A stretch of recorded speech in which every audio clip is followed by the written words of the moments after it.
So, welcome everybody. My name is Zahra Habib. Big shouts out to Mary and Jim, Mary from 519 Physio, Jim of 519 School of Hip Hop, for putting on the third annual Fem Jam this year virtual event. So, Fem Jam is a really awesome local event that brings together different people from different communities in London, Ontario to celebrate women and women's voices and women's efforts and ideas and collective actions, especially in the City of London. As we get started, I would like to introduce the lovely speakers that we have with us today. I will actually ask them to introduce themselves, but just to name them, we've got Jenna Rose Sands, Amanda Pearson, and Alexandra Kane. So Alexandra, why don't we start with you? Would you mind giving just a small introduction about yourself to the listeners? And you can feel free to say whoever you are in whatever capacity, and we'd be very happy to receive it. So please take it away. Thanks, Sarah. My name is Alexandra Kane. I am the lead activist for Black Lives Matter London, and I'm one of the founding members of Black London Network. It is such a deep, deep honor and deep privilege to be able to be here today and to celebrate femininity and womanhood. And I'm really looking forward to this discussion. Hello, I'm Jenna Rose Sands. I am a Cree Ojibwe artist activist living in London, Ontario. Very happy to be here. Femininity, feminism, womanhood is something that's very dear to me, and I really enjoy hearing the perspectives of other women and hearing how those intersections, like between our lives, like really make things happen, or hearing about other people's struggles and how can we do better as a community. So thanks for having me. Oh, yes. My name is Amanda Pearson. I live here in London. I'm a transgender woman. I have been living in London for the last 7 years. I came back to London when I returned to the university to study psychology. In 2018, I got a bachelor's, a BA in psychology, and I've been living pretty much since 2018 with limited resources. So I've picked up and started to do a lot of volunteer work, which has led me into my current position. I'm the Vice President of Pride London Festival. It's a job that I'm enjoying a great deal. So yeah, that's basically me in a nutshell. Wonderful, thank you. So I'm really looking forward to hearing from everybody in this discussion, because I think there's a lot to be learned here with everybody's quite different circumstances and all of our different backgrounds. So this is, I'm excited. I'm very excited. I'm here to really listen to all of you. So the first question that I would like to ask all three of you is to maybe go a little bit deeper into the introduction that you just did about yourself, and also tell us what your highlight was of the year 2020. I guess that means I'm up. Yeah. Well, okay. Deeper into Alex Kane means I'm a Black woman who is at the forefront of two very large organizations here in London, and not just London, but connected to organizations across the nation, fighting for social justice and freedom from systemic oppression and systemic racism. And as one of the founding members of Black London Network, I get to applaud and laud Black people in general, Black lives, Black children, and that's all Black people. I think one of the sort of earlier in the summer, last summer 2020, we found ourselves having good discussions about there's almost like a split community between Black people and queer Black people, and I hopefully, I hopefully made it very clear, and the group of directors at Black London Network made it very clear that it is a space for every Black person. All Black lives matter, not just the straight ones or not just the non-fluid ones. It's all Black lives. And so, from the perspective of a woman, you know, I can appreciate being oppressed not only for my color, but for my womanhood, and I wouldn't wish that on anyone. And then as a mother, I want to make sure that people feel nurtured and people feel safe and people feel like they have a place where they belong, especially now during these COVID times where everyone is so like distant from each other and we're fighting for those connections. I really appreciate the opportunity to forge relationships with all peoples and bring up and build up the Black community. Okay, thank you. So was the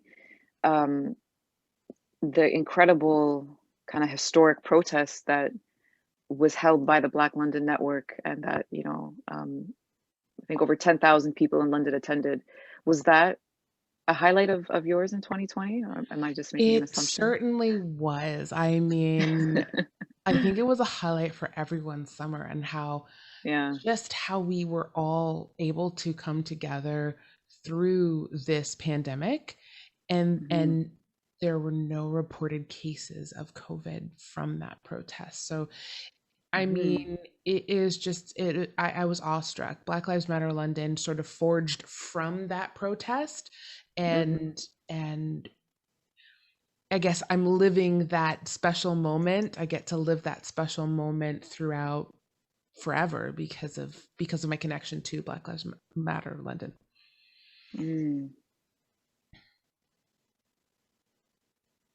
Yeah, it was really a moment, I think, where, you know, a lot of people like yourself, Alexandra, really came out and made a statement, you know, made several statements. And I think the whole protest as a whole was a statement in and of itself. But a lot of, like, my takeaway, I was at the protest too, and my takeaway, you know, felt that there was like a shift, you know, in the consciousness of people in London, whether they were Black, white, whatever race that they were. I saw people from all different, you know, kinds of shades at the protest.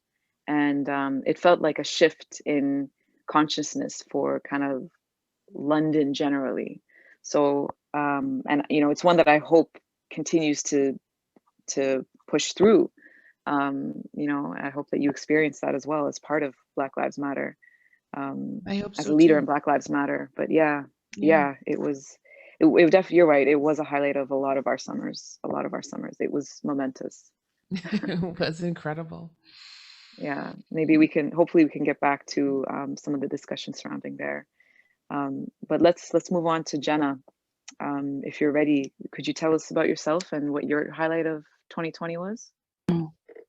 Yeah, so a lot of the work that I do is around changing the narrative of the conversations that we have around Indigenous people and community. I often find that when we sit down to talk about solutions regarding Indigenous communities and the communities that are around us, and, you know, urban Indigenous people living in the city, that we often have to explain a lot of our history to people first, which to me is just like incredibly unacceptable at this point. You know, I often say that, you know, some of these conversations are like imagining if you go to the doctor and you have something wrong, and in order to get it addressed right there, you have to talk about your entire medical history. Now imagine every time you go to the doctor, it's a different doctor and you have to do that again, you know? So a lot of my work is around just like, you know, somewhat of a, you know, selfish reason, in that I personally am just really tired of having to explain it. And, you know, I envision a world where my daughter doesn't have to do all that labor, you know? So I create zines that sort of educate with some dark humor, survivor experiences, facts about Indigenous issues. So, you know, residential schools, 60 Scoop, missing and murder Indigenous women and girls. And, you know, I think some of the highlights for me personally this year have just been, you know, having conversations, like really excellent conversations with people about how we can start making some change in the city. And you know, London has always been a very like conservative city, slow to change, but definitely this year, COVID threw everything, you know, up in the air. I'm part of the Indigenous Leadership Circle, and we're talking about like, you know, standards of how we collaborate with people, you know, just because these organizations want to hear an Indigenous voice now, like now that these places that have historically had some systemic oppression, you know, just because they now want to hear us, does that mean that we actually have to give them our time? So we're having discussions about that. Like, you know, do we actually want to be involved in those systems and those organizations that have for so long excluded us? And so we've been talking a lot about like, what does our indigeneity mean within the city, and working with City Hall and Western and the different organizations, and whether that's something we actually want to participate in. This year also, with Black Lives Matter, also saw like conversations about, you know, colorism, you know, Afro-Indigenous folks, is sort of really splitting open these important conversations that we have to have. We also saw, you know, the sort of reckoning of stuff with pride happening as well, where, you know, there's a really heavy conversation that needs to be had about BIPOC folks within pride in the city, and where we sit and where we stand. And so it was definitely, I think, a highlight for the year, beyond like my own personal stuff, was just watching so many things crack open and spill out. And it was kind of like, oh, fuck, finally, you know, like finally we're acknowledging the elephant in the room and stuff. So, you know, that was a pretty big highlight for me, is just being like, let's dive into it now, you know? Yeah, absolutely. Thank you for sharing all that. I mean, quite a few things that you said I want to bounce back and ask you about, and you know, ask the whole floor about, but we'll hopefully hold on to that. But you know, I hope that we can circle back to talking about, you know, what has finally been addressed within these systems, and when they were addressed in 2020, what has happened, you know, today so far. What does it look like now? And even just this question of, do we want to be involved in systems and organizations, and you know, that have historically been oppressive or exclusionary or ignorant or not understanding, you know, where as we move forward, coming out of this just extremely destructive time, you know, and I mean that quite literally. Systems have been destroyed, you know, and brought to their knees, to the ground. And through that, the optimist in me wants to imagine that we're going to come out of this and have enough resources, enough capability, enough people, enough energy, enough intelligence to be able to build something new. And so I want to kind of, or will we? And what is that going to look like, and how is that going to look? So I want to just probably raise that flag a little bit for maybe the four of us to think about and maybe circle back on. But thank you, Jenna. That was quite insightful. And so Amanda, now I think we've circled to you. So again, please tell us a little bit more about yourself and your highlight of 2020, and anything else you would like to add. Well, I'll have to go back a little further than 2020. When I came to London in 2013, I came as a transgender woman, and I was very interested in joining organizations that would help to promote um, the the more equity among transgender women with the general public. And what I found was a city that was on the verge of enlightenment, but not quite there yet. One of the things that I was quite disappointed in was within the Pride community. I looked at a community that was focused very much on white gay males in their 20s, and it was focused on a party. And to me, that's not what Pride represents. Pride was first and foremost a protest movement for uh, inclusion in society and equitable rights. And so as time went on, and I looked more and more, I had more dealings within the organization. I realized that there is some issues there that needed to be addressed. So the highlight of 2020 for me was after a fairly large resignation on the board of directors for Pride London Festival. I was one of the 4 people selected to replace directors who had left. Now, my appointment on the board coincided with just the beginning of the BLM movement within London.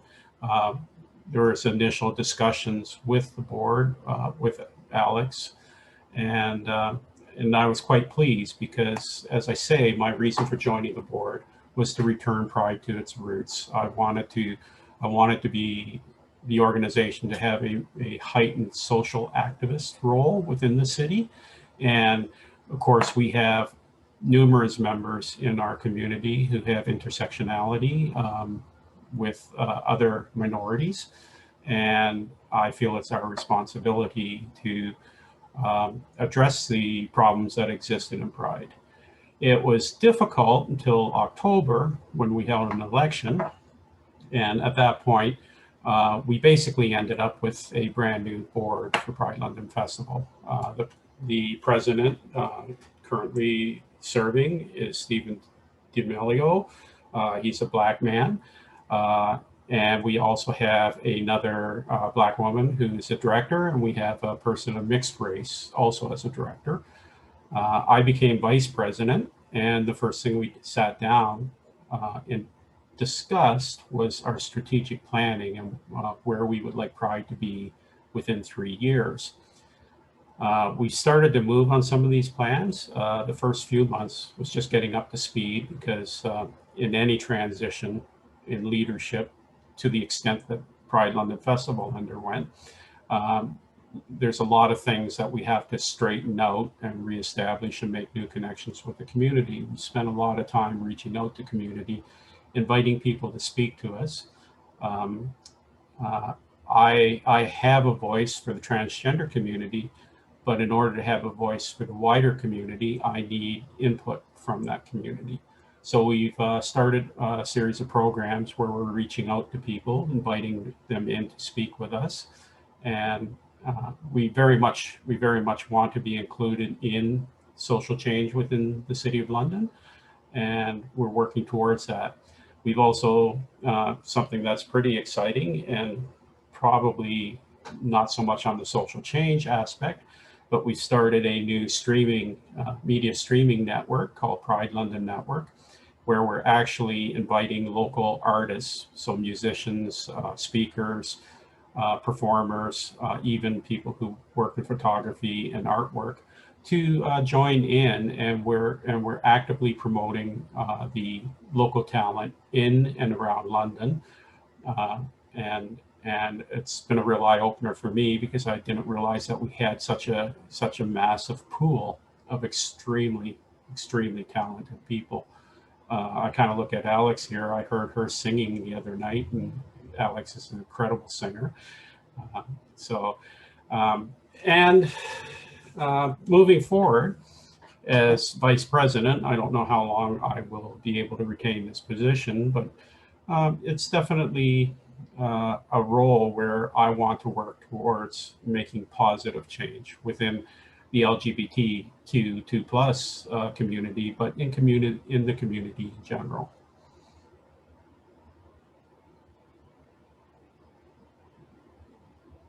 Thank you. Thank you very much. Alex, I didn't know that you sang. I learned something new there from you, Amanda. Very Yeah, I cool was stuff. the closing ceremonies for Black History Month. It was a last minute thing, and I was like, oh, okay, cool. I hope we're gonna get a concert here. Girl, let's hear them pipes. Yeah, that's what the last half hour is for. It's an hour and a half, and then but the whole thing is 2 hours, because the last half hour, Alex has given us a Is the show. Alex concert. Thank goodness Alex is Yeah. here, because nobody wants to hear me sing. Awesome. Awesome. Okay. Thank you very much, Amanda, for sharing, for going deeper into your personal history and giving more context about your journey, especially being in London for now 8 years. So again, good stuff. So thank you all. So now I think we are taking it a little bit deeper into certain concepts. I think that's going to inform our discussion a little better, and that is, how would you define femininity? It's a very open-ended question. I heard bits and pieces of things in everybody's introduction a little bit, but bringing it back to what brings the four of us all here is we all identify, I think, a little bit in certain ways, in our own ways, with the feminine. More than a little bit, but you know. So that's the question.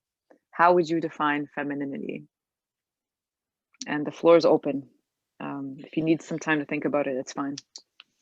Yeah, because I saw this question in the email. I'm like, oh, good grief. Like, how do you define femininity? What a question.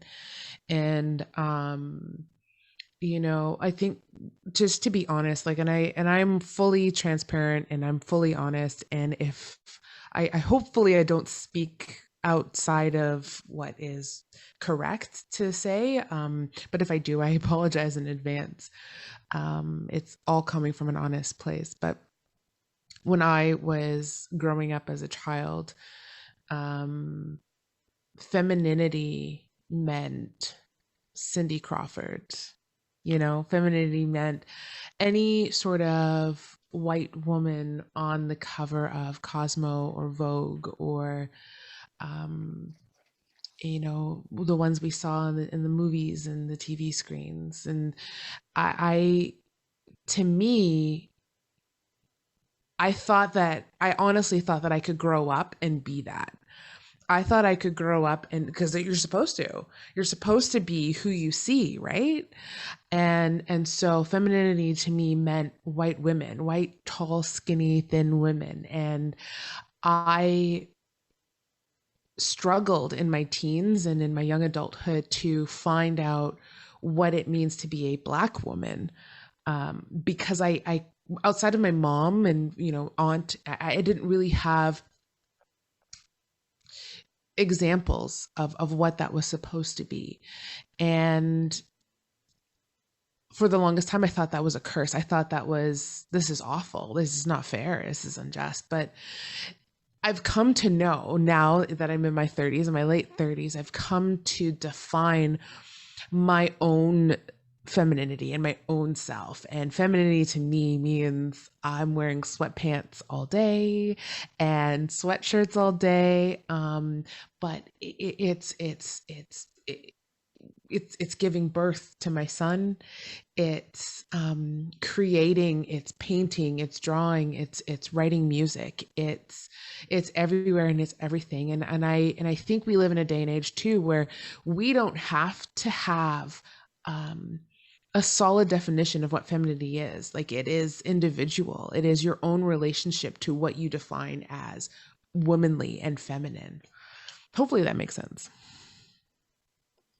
Yeah, I feel, when you were saying like, you know, femininity looked like women on the cover of Vogue and stuff like that. Like I grew up in a neighborhood where, you know, predominantly white, like there weren't very many people of color. And for me also, like femininity from like the media standard and everything wasn't just this like sort of body type, but it was also this like femininity was presented as being like passive and submissive and, you know, not loud and, you know, meek and frail. And for me, I've always been like loud and, you know, I have a really loud laugh. And so just things like that, like, so it also was this whole thing where like, you know, femininity wasn't me. It wasn't loud. It wasn't, you know, contrary to how things were supposed to be. And, you know, when things didn't feel right, I would express it, and I still do. And so, you know, femininity wasn't the difficult woman or, you know, the angry woman of color trope.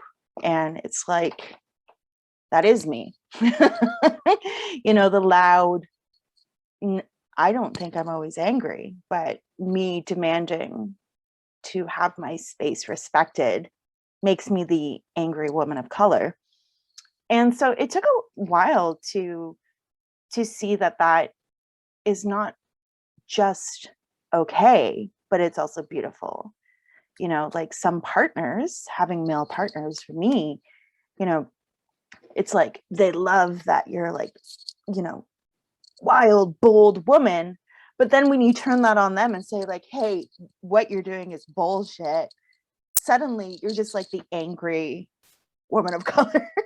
So for me, it was really like accepting and loving who I am, and that femininity doesn't have to be, you know, meek and quiet and delicate. Sure, there are people out there that that's who they are and they're beautiful, but it also looks like me where, you know, I'm on Instagram yelling at somebody because I'm like, what the hell, that's terrible. Or, you know, demanding things, like things change. So for me, it was embracing that femininity to me is even those rough points, you know, that are unfinished and they're still coming together. So loving who I am, even in my fiercest moments, and understanding that that encompasses being feminine, and for me being a woman as well. You know, like Alexandra said, the beauty of having a child, and you know, I have my daughter and she's so sweet, but you know, it's like soft baby kiss, and then you know, my daughter's also leading Take Back the Night, so it's like both things, you know. So that for me is femininity, just loving where I'm at, I guess, is has been a big part of it.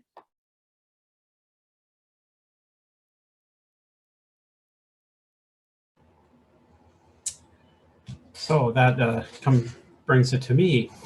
To be honest with you, my femininity is something that I have thought about long and hard ever since I was 4 years old. It was something that was buried deep within me. It was something I couldn't express. I had to learn to behave the way the world expected me to behave, as opposed to who I truly was. And so I have a unique perspective because, you know, I come from a world where I was forced to adapt to the masculinity world, which was never me. It was completely foreign to me. I don't understand it. And so femininity to me has always been about who I identify with, where I fit in the world.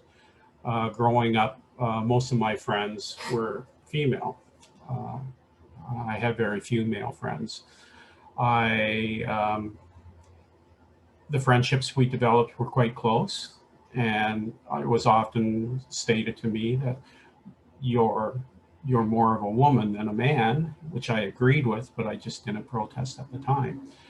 So as I moved along and I finally came out as a female, and started to socially present myself as a female. All my thoughts of what femininity were changed. Um, it, it turned out that femininity was far more than I had realized growing up. That because of my situation, I was not able to explore it. And now suddenly I'm free to explore it. One of the first things I encountered was I frequently do guest lectures at Western University in the sociology and psychology department on the transgender phenomenon. And I would frequently be asked, how do you know that you're female? How do you know that you are feminine? And it's a very difficult question to answer. And of course, I would stutter. I would look for the answer. And then one day it occurred to me. I asked the woman who asked me that question, I said, well, how do you know you're female? And that started a discussion, which I found very interesting, because the first thing that was obvious was that everybody's idea of the feminine is unique. But at the core, what I've determined is it's more than a state of mind. It's more than what's in your heart. It's spiritual. It's just who you are. And once you become comfortable that it's okay for my representation of feminine is perfectly acceptable, then that opens me up to all the possibilities. I like to dress up, but I also recognize that some women don't, and that's okay. I'm very nurturing. I'm very empathetic, and I really feel for people around me, and that in my old world of masculinity was perceived as a weakness. And I see that as a strength that men just don't comprehend, the ability to be nurturing to one another. So it's an extremely difficult question for me to answer. All I can say is that I know that I am female, and I am proud to be able to live out the remainder of my life showing the world who I truly am. And I might as well say this now, I'm extremely grateful to be invited to a panel such as this, because it gives me a voice, but it also gives me a feeling of acceptance and fitting in. And that's one of the things I like about the female world, is that by far women have been more accepting of me in society than the male. And for that, I'm eternally grateful. So thank you.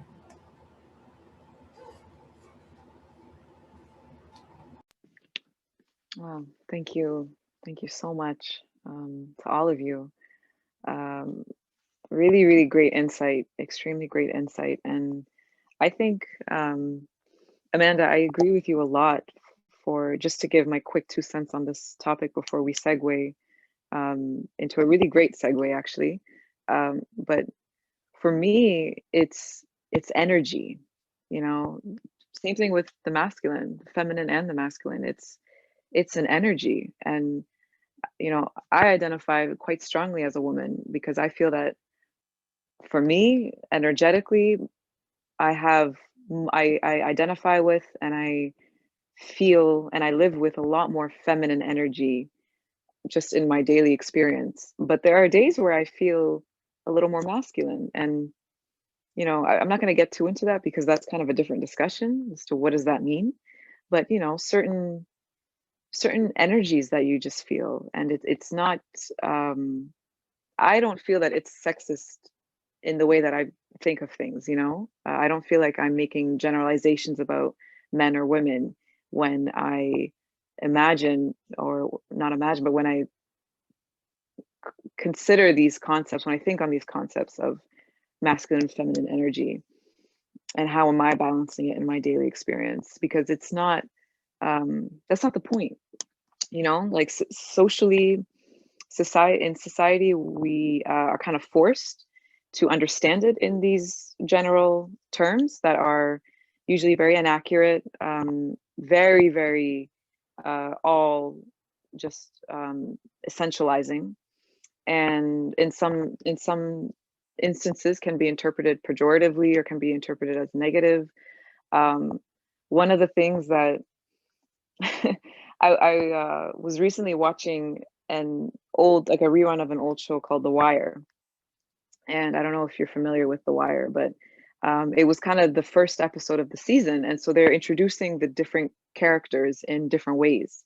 And there's a character who is sitting in a car, and she's a woman, but she's a lesbian. And I guess they're kind of foreshadowing that she's a lesbian in the situation. And she's sitting in the car with another woman, and the other woman is, so all you hear in the beginning of the scene is the other woman complaining about her cheating man, you know. And I started laughing because it was so funny, because at this point I've noticed that and these were also two Black women in the car, two Black women, female characters. And at this point I'm just thinking, that's such a played out, you know, tried and kind of worn out stereotype of women. You know, they're always there complaining about their man, you know. And I laugh because to me it's just like, man, I've seen this so many times. This is a joke, you know. And I don't know if they were using that as the joke in the show, but regardless, it just got me thinking, you know, when you see female characters, and this show is from like the 90s, so this is, you know, a while ago. Today it looks different, but just in society and pop culture, you know, there are so many of these definitions of what it is to be a woman, to be to be feminine, what your experience is like, you know, that you're supposed to be straight, you're supposed to be in straight relationships, and you know, you're loyal and your man's not loyal, and it's like, and I know that's kind of one niche thing, but it definitely just became clear to me that there have been these constructions of women, and especially based on their race and their background and what do they look like, and physical form, you know, physique. There have been so many different constructions of women that now we are seeming to be slowly losing our attachment to, you know. And I say we collectively, I'm probably not really accurately defining any of us here in this room, but just as a collective, you know, it's interesting to see this shift that definitely has taken place. You know, we may not be where we want to be, but we've definitely moved in a different direction than we've been. So with that, I want to go to the next question, which is, given that we've been, you know, talking about what our definitions and our understanding of what it means to be feminine, in this current world that we are living in this year 2021, do you find that it's difficult to speak up or speak out, give your opinion, uncensored, unfiltered, as a woman? And why is it important for women to be comfortable to take up space and to speak out and use their voice? I'll pop in here just because I do have to leave shortly. I feel comfortable. I feel like it's kind of been expected of me. But, you know, just the fact that we're having a conversation about whether women should feel comfortable to take up space is just, you know, indicative that, yeah, they should be. And, you know, like, I don't know, it's like, we should take up space because we actually exist in our people. And, you know, like, the fact that, you know, a lot of women feel like they can't say what they need to say is crappy, that it's still so like ingrained. You know, I'll talk with people and they'll tell me about something with their boss or a coworker, and I'll be like, well, why don't you just say that you don't like that? And they're like, oh, I can't do that, that. And it's like, you know, we can't, sometimes like folks can't even advocate for their own, you know, mental health or safety. And, you know, I don't know if that's a systemic issue within organizations or just, you know, culturally. but I gravitate towards vocal women. Also for me, I like to know where I stand with people, you know, so if I enjoy that my friends, if I'm, you know, being an ass, they'll tell me that I'm being an ass, because I want close, authentic, loving relationships. And that comes with honesty about even how we're feeling, you know? So I encourage all people to take up the space that they need to grow and to feel better, and to make sure that their mental health and their physical health is respected. And anyone who says otherwise can, you know, choke on it. I don't know. That's basically, I'm like, okay, then I don't need you in my life. Peace out. Yeah.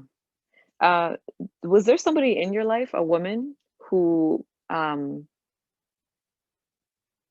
maybe influenced you in being outspoken, you know, all the things that you described yourself as? Was there a woman who embodied that in your life? Oh yeah, it's always moms and aunties, you know. Like my mother sort of used to call her 5 feet of fury. If she like got riled up, she's wee, but she's fierce. And you know, my partner calls my mother and my daughter and I like the 3 musketeers. He's like, you're all like the same, you know, you can tell that you're all of the same lineage. And you know, my mother is fierce, and you know, also she's done so much work on herself, and to understand how trauma and, you know, society can really, you know, bring you down. And so like she's taught us to like look inward first, and you know, to have those conversations. She's taught me that, you know, fighting with someone isn't a bad thing. You have to learn how to fight though. You know, you have to learn how to engage in conflict. You know, she's like, don't shy away from it, because conflict means that you're moving forward and that you're having a discussion. And she's like, but you need to learn how to do it properly. So I haven't shied away from conflict because of that, because I feel like it's also movement forward. You know, silence is, you know, is pretty deafening when you're trying to do work. And you know, change doesn't exist in a vacuum. So, you know, for me, being loud and being out there and advocating for even the people that find that they don't have that voice at that moment, you know, I think is really important too. Thank you. So there's proof right there that it is important for women to be comfortable speaking up, speaking out, being who they are, you know, because look at you. We wouldn't have you if it was otherwise. So yes, just to go back to the question, is it difficult to speak up as a woman, speak your mind, stand up to people? Do you still hold those feelings? And why is it important for women to be comfortable in taking up space? Why is that important? What kinds of consequences or effects can come out of that?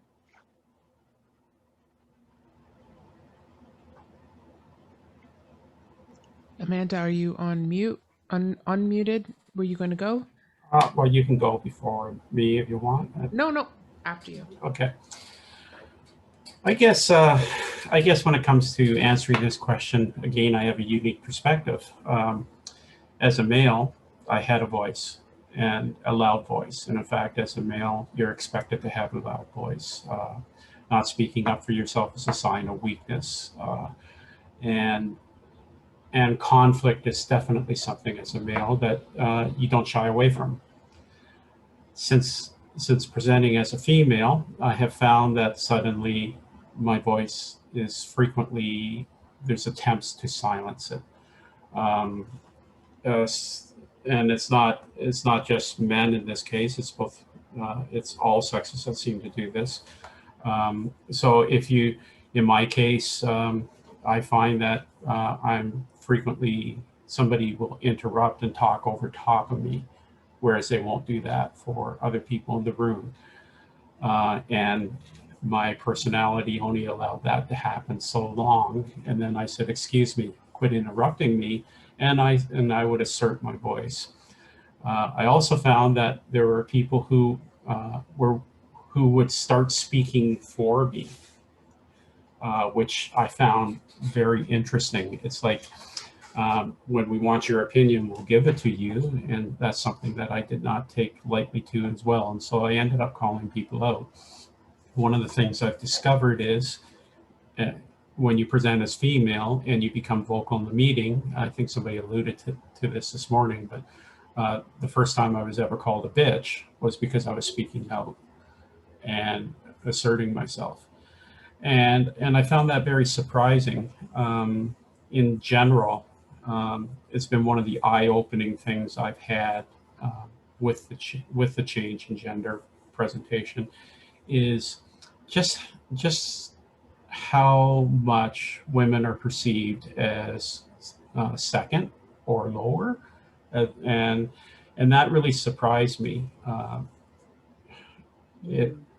It's been overwhelming facing this sort of thing. So one of the things I'm trying to do is to maintain my speaking voice, and I've been fortunate to be given a number of opportunities to speak on radio and television, and I make sure I use my voice. Now, I try to, as most people, I try to do it in a respectful manner. I believe that I can disagree with a point of view without the need to yell and become overly aggressive. And in fact, sometimes I think the person who speaks quietly and assertively is heard more than the person who yells. And so I'm trying my best to represent both my community of transgender women and other communities where I'm given the opportunity to. Wow. Okay, excellent. Thank you all for sharing that insight. Oh, I'm sorry, actually, Alexandra, we didn't get to you. Oh, I we're just have gonna to pause leave. and say bye, Jenna. Bye. Thank Okay. you. Bye, Thank Jenna. you, Jenna. Great to see Bye. you. Good to See you see you. soon. Yes. So shall we continue? Yes, please. So it has been this last year and a bit has been revealing in that everything that I've wanted to say in the way that I've wanted to say it has been heard and received. It is such a stark difference from, I guess, maybe before the pandemic or before the growth of the BLM movement here in London. And I've always spoken up, but it's not necessarily something that people listened to. So I don't know. I think I think we're maybe talking about two different time periods, like before the pandemic and like now. Now there's been an awakening, like Jenna was saying, there's been an awakening of all of these things, all these social issues out on the table, and everyone, women listening to other women. That's a whole thing too, right? There's a group of women who believe that only the men get to talk, only the men get to speak, and I think there's just a bubbling up of platforms and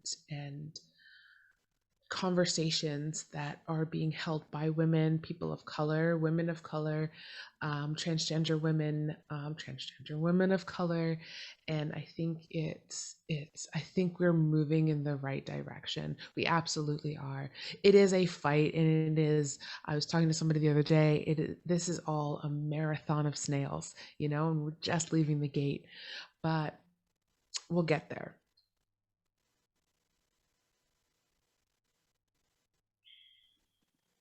Thank you. I needed to hear that. That we'll get there. Thank you. Yeah, yeah.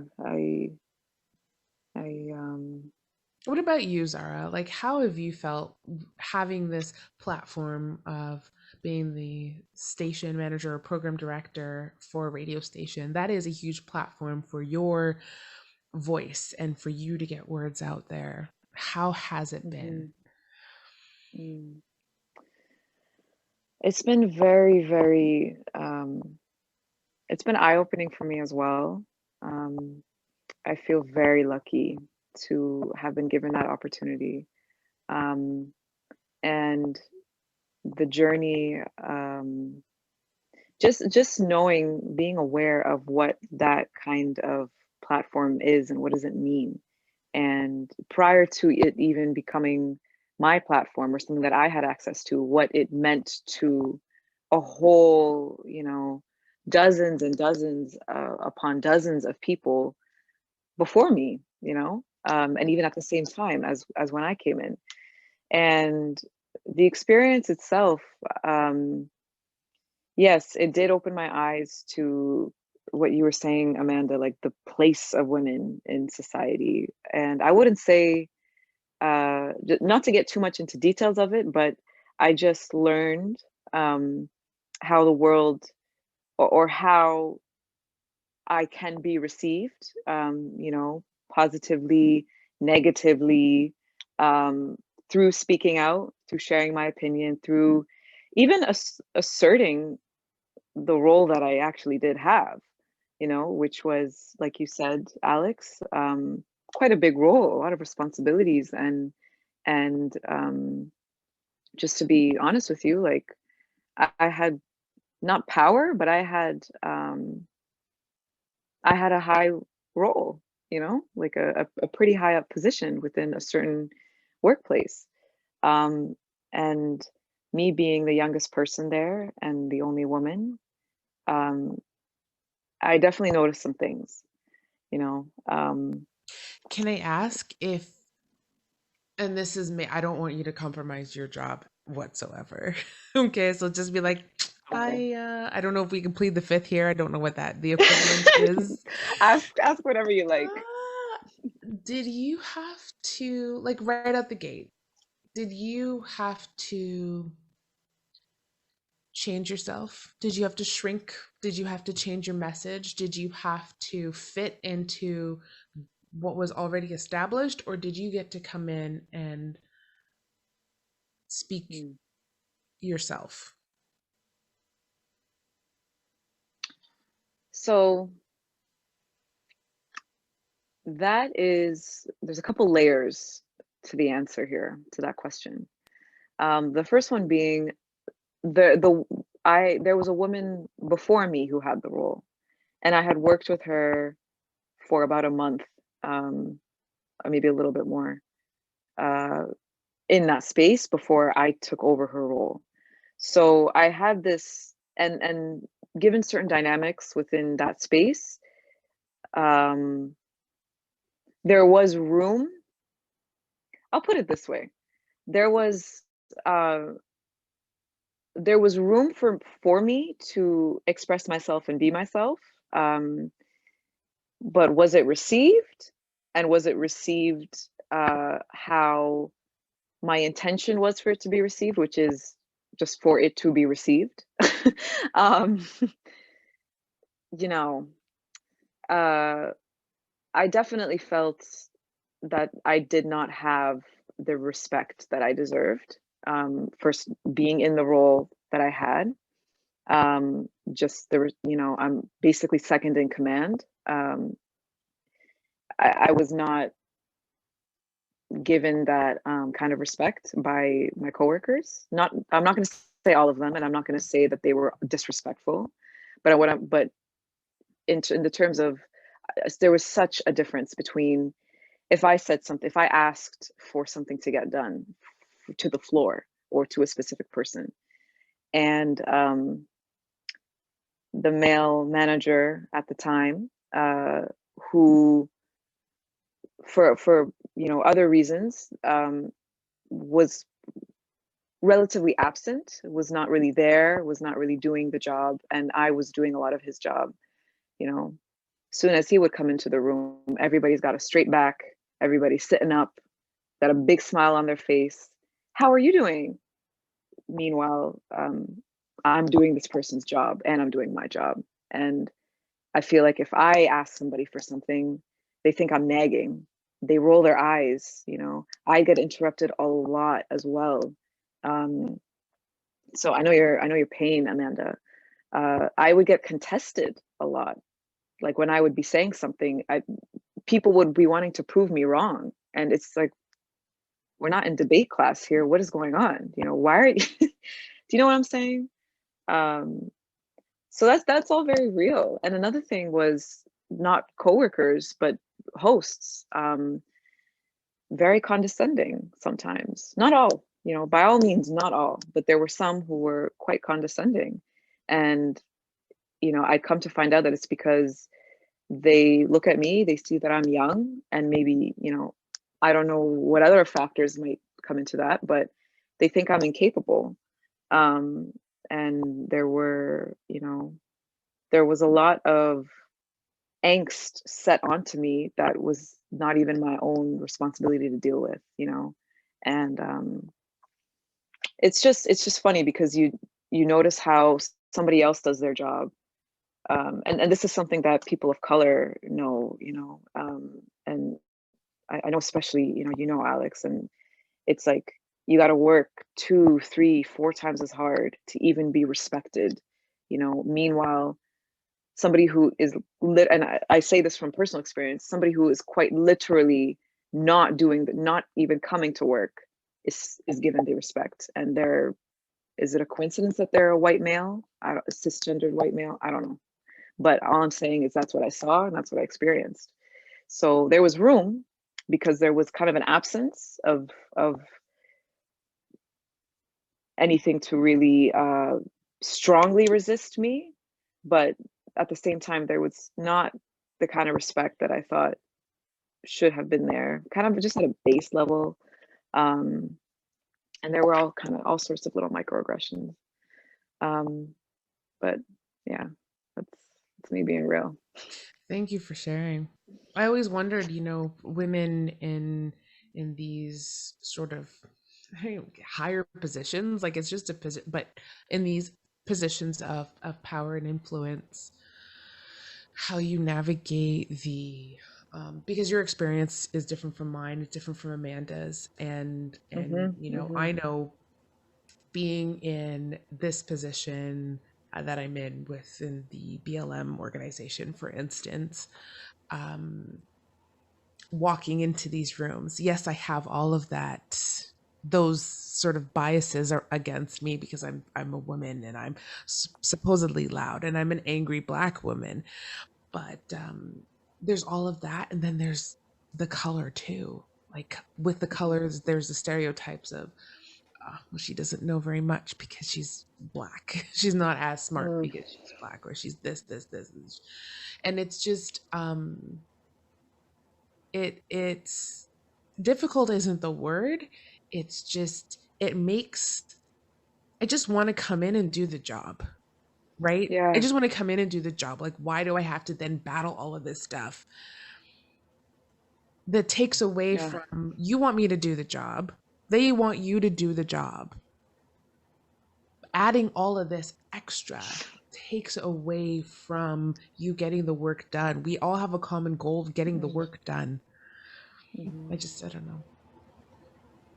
Sorry to over the conversation. No, exactly.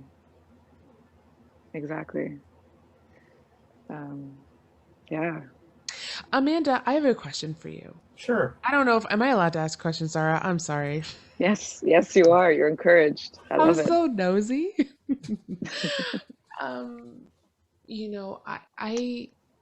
I appreciate your, I call it courageousness, but I'm sure from your perspective, you're just being yourself. right?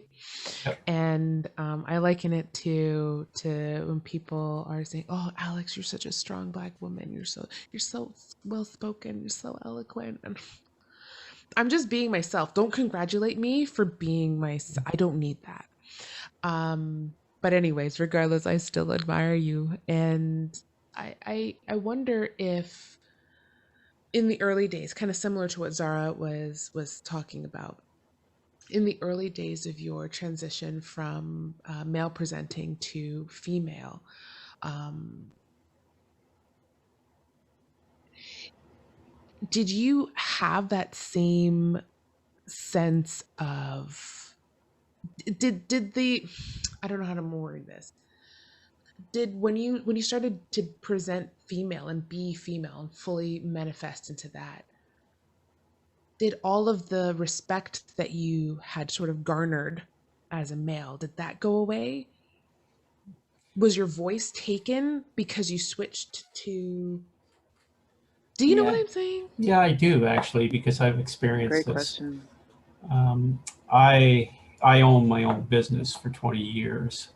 I was a software consultant, and I designed databases and software for specific industries, all Fortune 500 companies.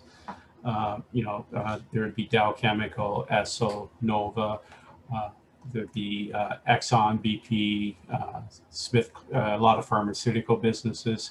I traveled throughout Canada, the United States. I spent time in China. Um, Actually, one of the biggest projects I ever worked on was I designed the DNA database to track corn DNA for Pioneer Hybrid. And as a male, I was trusted with these projects. And some of them, uh, people think I exaggerate, but I managed projects in the millions of dollars. And then as soon as I transitioned, it's like all of a sudden my capability vanished, my IQ dropped, and I found that every single thing I did was questioned. I remember one company where I just got done working on a $20 million project. I went back in and they just wanted a small upgrade to a computer system and software, and it was only like $100,000.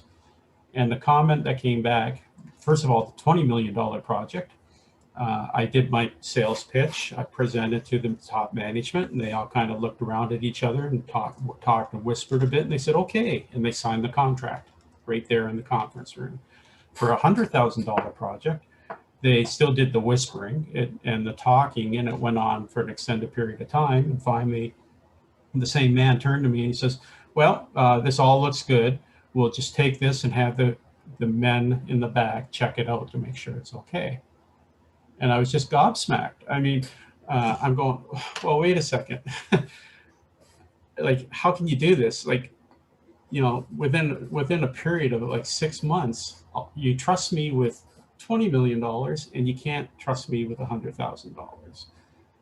And they had no answer to it. And that was reinforced by one of the jobs I was pitching. I literally had a man say to me, "You know what? You're a woman now, so you can work for half your hourly rate." Oh yeah, and he said he was just joking, but it did not come across as a joke. And I just sat there and I shook my head. And yeah, the combination of people perceiving me as being incapable, uh, and they talk down to me like I'm incapable of even understanding, and then not trusting me with jobs that I used to, I would take on a small job just to fill some empty time. It was kind of like a hobby, and to be untrusted to that extent. Yeah, I had a great deal of problems accepting that part of my female presentation. I couldn't believe that the men I were dealing with in these situations were so obtuse and didn't see what they were doing. I mean, in plain sight. They had no they were incapable of recognizing that they were just being sexist. There's no other word for it. And yeah, They don't need to recognize it, though. You know what I mean? Because the system works for them. They've designed it and it supports what they want to do. Mhm. So they don't need to, and that's Oh, that's the bigger battle with regards to gender equality, mhm.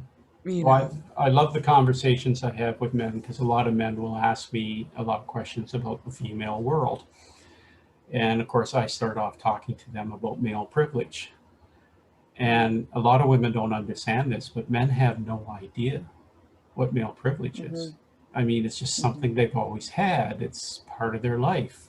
Nobody's ever labeled it, and they go on merrily. And so many men, when I bring up the subject of male privilege, they actually dispute it as not as something that doesn't exist. And I remember having quite a discussion with a gentleman in the Commons area at Western. We used to get together for lunch. A group of women plus a few men, and this one man just argued uh, about male privilege, and he was getting kind of hostile and irritated that the women were saying this about him. And he went home and he complained to his wife, and his wife, he came back the next day and he says, I guess I owe you an apology, because after complaining to my wife, she just kind of looked at me and went, yeah, what don't you understand about that? and, Yeah, and where is the lie? yeah, so Wow. it's, as I say, I think trans people are very fortunate in that we get to see how the world works on both sides of the equations. Mm-hmm. And if people would listen to us speak about it, I think there's a real opportunity to learn from the experience. Mhm. Because I know my business eventually had to close because I owned the business when I was a male running the business, not a problem. But when I was a female running the business, all of a sudden I wasn't trustworthy. I wasn't capable. And I mean, it had a hugely negative impact on my life. And Wow. yeah, I like to communicate that, especially to men, so that they get a grasp of what they actually do to women. Yeah. Yeah. Mm. I mean, sorry, Alex, go ahead. No, no, no, no. I wasn't going to say anything. I just, you're right, Amanda. Like a testimony like yours is, yes, it's unique, but it's extremely, extremely insightful. I mean, well, what I was saying earlier, where we like to think, and it's very easy to think that we've come a long way, which we have, but for you to say that, you lost a business because of your presenting gender, it's essentially what happened, right? Mhm. Um, that's crazy, in all, I don't know of a better word to put it, but like in all, a lot in the facts of what had happened, that's really crazy that Mhm. happened, that you had Well, to go through that. It says a lot, yeah, you I know? see it's the intersectionality of being female presenting. In other words, uh, I'm a woman, but I'm also a transgender woman. And something that men cannot understand, even though they don't understand the concept. I've had so many men say to me, why would you ever want to be a woman?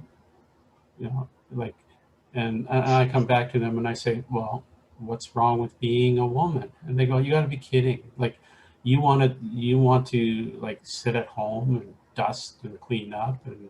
And I go, well, that's pretty stereotypical. Why can't I have a career? I mean, I've got I've Mm.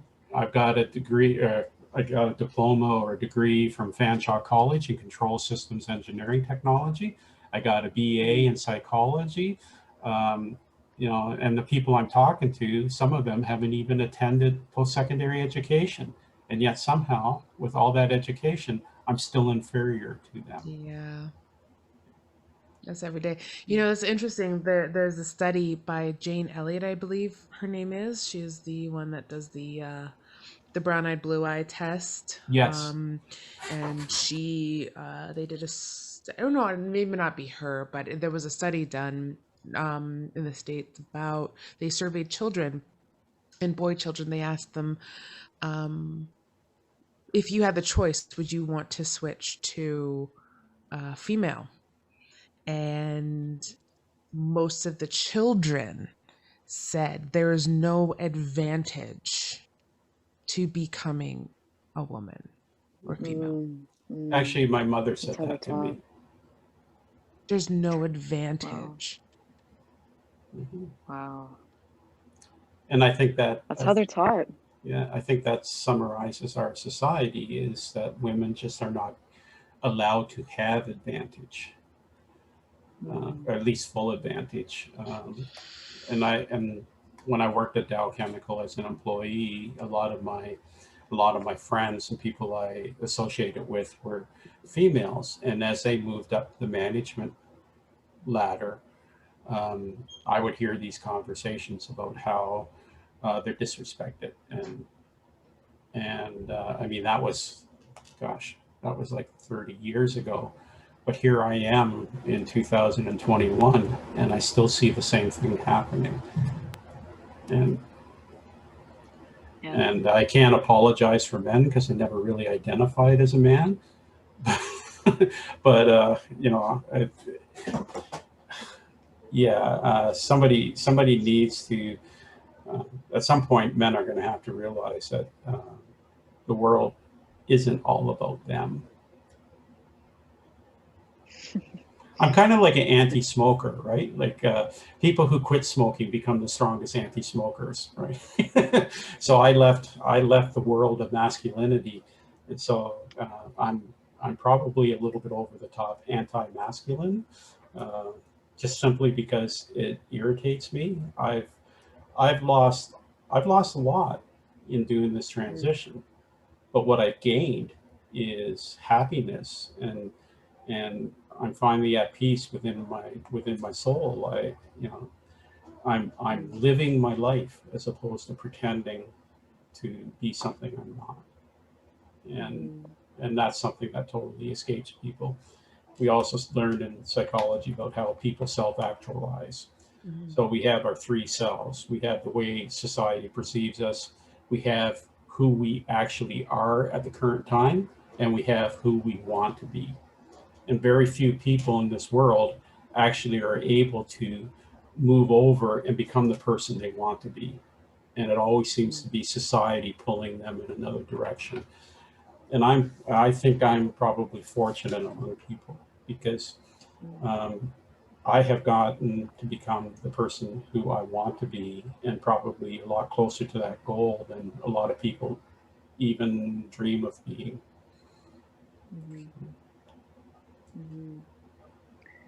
Yeah. It's the thing that when I think about that, and I remember being told by my mother that it's really hard to be a woman. Like in other words, that it sucks to be a woman. Like that's what I heard growing up a lot. And certain things of that I kept with me for a while as I grew and as I became older. And then, looking at masculinity and asking myself, what is that? What does that mean? How do I understand? I think that part of the problem is how we define masculinity and how we define femininity. And I think about the women who say things like that it's so hard to be a woman. If I got to choose, I wouldn't be a woman. I think about, well, why are they saying that? Why, not only why are they taught that, or why maybe were they taught that, but what experiences did they have that, or do they have that make them really believe in this, and being a woman of color, being the daughter of immigrants, from a different culture, they have a lot of reasons to say things like that, because of how, and I'm just speaking from a personal perspective, but I'd say women from just about any corner of the earth can make the case for it being harder being a woman. I think that goes kind of without a doubt, no matter where you are from. And this is part of what my mom would say, unless you're the queen. That's right. That's right. And it's all relative. It's all so relative, because we are not living on the same plane, you know. Unfortunately, that's the truth. That's the reality. It's very different. It's all relative. But with that in mind, I'd say, just to kind of, in the interest of time and also in the interest of getting through all of the questions, all the discussion points we wanted to get through, I'd say,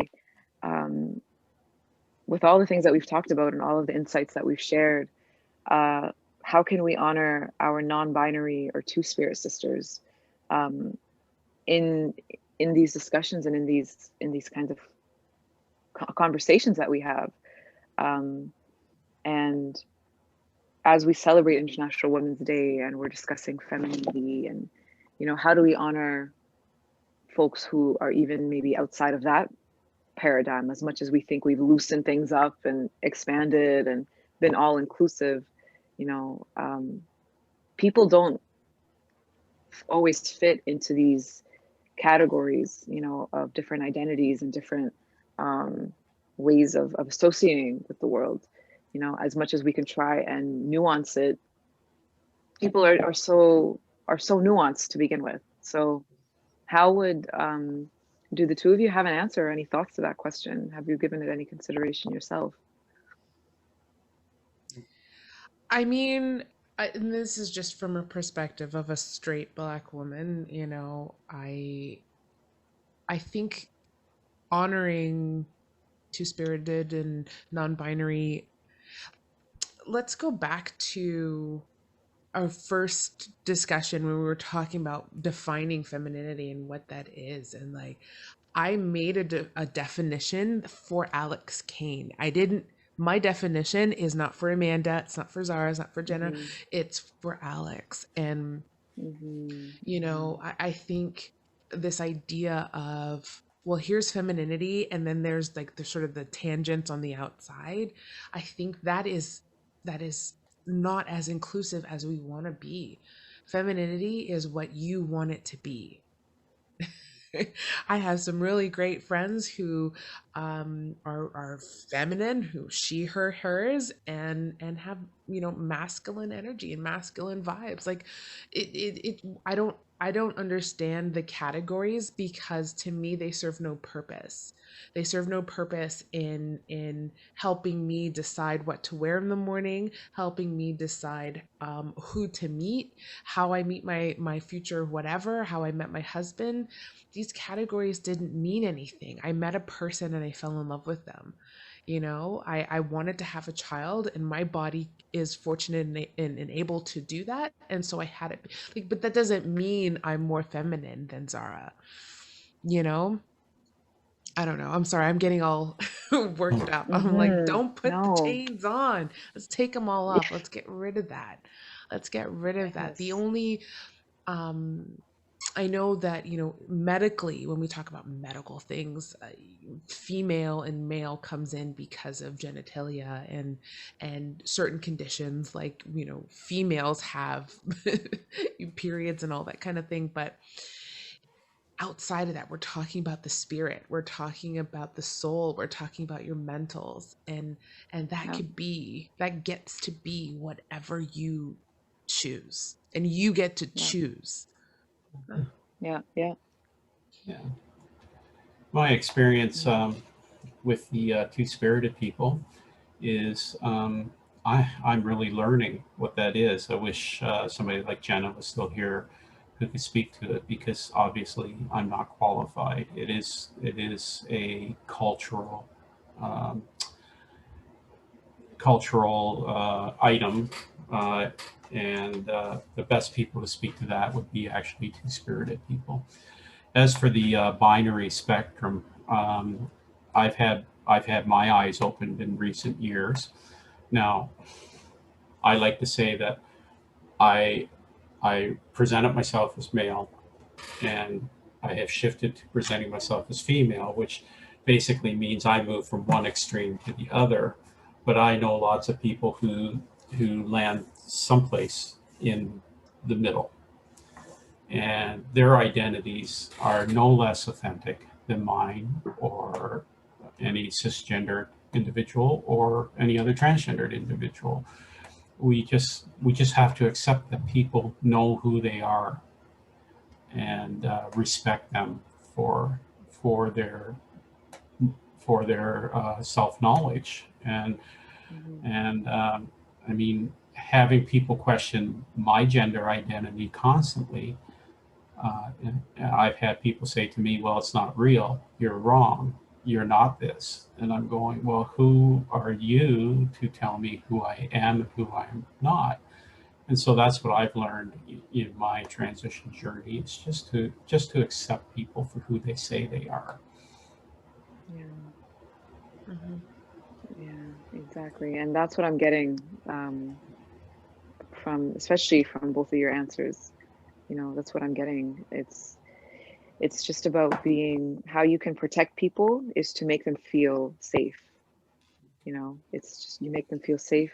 You do that through acceptance, through showing love, and, you know, especially through showing respect.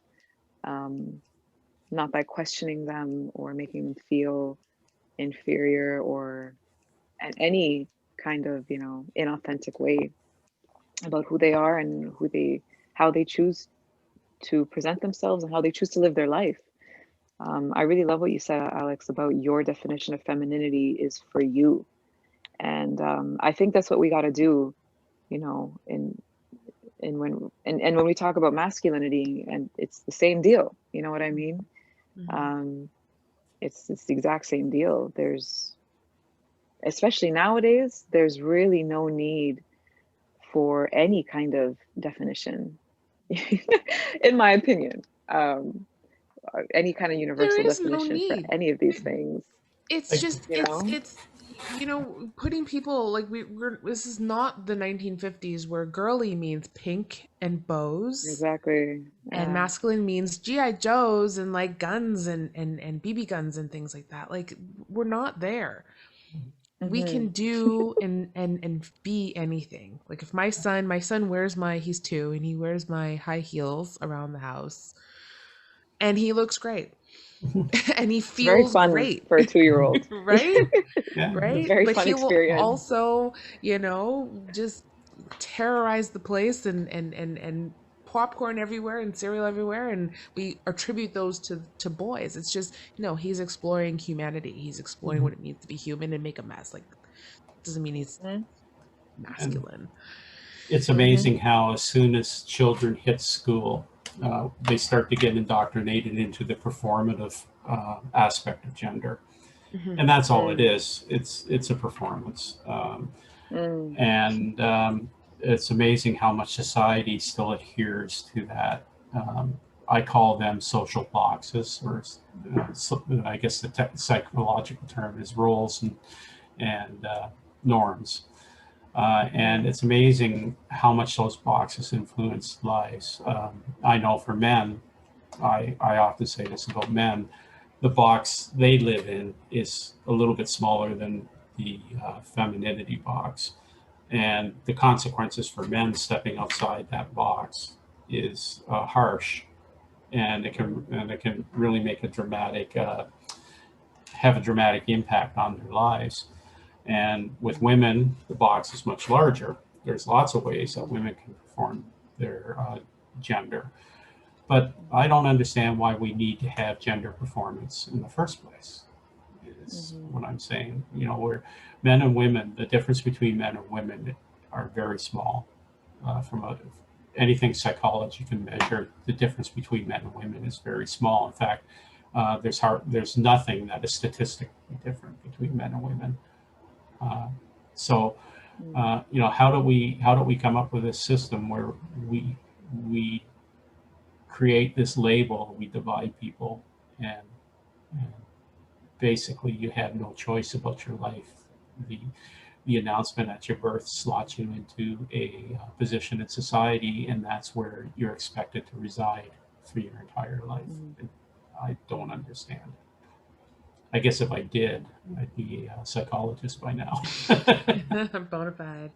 I think there are people who like those two as options, as male presenting and female presenting as options, and they need that to lean on or embrace, right? I'm Mm, certainly I have embraced the female sort of side, but I hear what you're saying, Amanda. I chose that side, right? mhm, It wasn't and I enjoy that side. Right? Right. It wasn't well, there wasn't a battle of like how you were saying, you were kind of forced to present male. You weren't allowed to present female. So yeah. Mhm. Yeah. This is interesting. We need to have longer talks about the psychology of yeah, gender and Mhm. and sexuality. yeah, yeah. Like I had so many questions pop into my head just now, but we are already over time, and I think this, yeah, I think this needs to be like a series of discussions, and it never ends because times will always change. But even these things, we're doing the work, we're sitting here, we're talking to each other, we're fleshing this out a little bit. Um, and just we need more of that. In my personal life, I feel lucky that I have people around me who I can speak about these things with, and again, flesh some of this out. Like I didn't come to a lot of these conclusions that I've been sharing by myself, you know? Um, and because it's a collective thing, we have to share our experiences in order to really have an understanding of what it is that we're going through. Um, as you said, we're interconnected. None of these things are happening in an isolated space as much as we think our lives are isolated. It's really not, what we put out into the world is having an effect. It is creating a chain reaction, good or bad. So, you decide what it is you want it to be. Um, so on that note, is there anything else that somebody would like to add before we close this out? Whatever it is, anything that you feel like you didn't address or you want to address. I just want to say thanks again for the opportunity, and thanks to Murray at 519 Physio. This is a really great platform, and yeah, looking forward to these for many years to come. Mhm. Hmm. And I want to echo what Alex just said. I really appreciate the opportunity to participate. Um, it's been it's been very good for me, and I hope to, if anybody's interested, I hope to be able to share again in the future. Mm, excellent. Well, thank you. Thank you, all three of you. Jenna is definitely here with us still. So I just want to say thank you so much to all three of you for giving your time on this Sunday, and also just sharing your experiences and your stories, and for being so honest and real about it. Um, it certainly was enlightening for me, definitely. And I definitely want to thank, um, just I want to thank you, Amanda, for coming, for being just so real and authentic about your experience and sharing your insights. Like you said, um, they need to be heard more. They definitely need to be heard more, because we could really, really benefit from that. It's a voice that tends to get shut out, even in these conversations. So I'm glad that you're here. And Alex, thank you so much. I mean, you are doing um, a lot. You're doing a lot. You have a lot kind of on your shoulders that you're holding up locally in the city of London. You're a figure behind the BLM movement. That's huge. That is huge. And just thank you, and you're more than just that. You're a lot of things. So thank you for wearing all those hats and doing it so gracefully.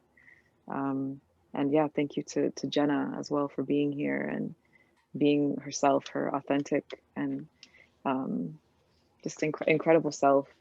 So bold and so full of energy, and it's great. And so it was really great to have the three of you on this panel and to speak with all three of you. And um, I yeah, I want to thank you on behalf of Rude Girls. I want to thank you as well because that's the spirit of what we do as an all women DJ collective in London. So, so thank you, and thank you to Mari for putting this together and for organizing FemJam every year, you know, totally on a volunteer level. And so that's extremely admirable. And for just being very community minded about the whole project. So much love going around here. Thank you all so much.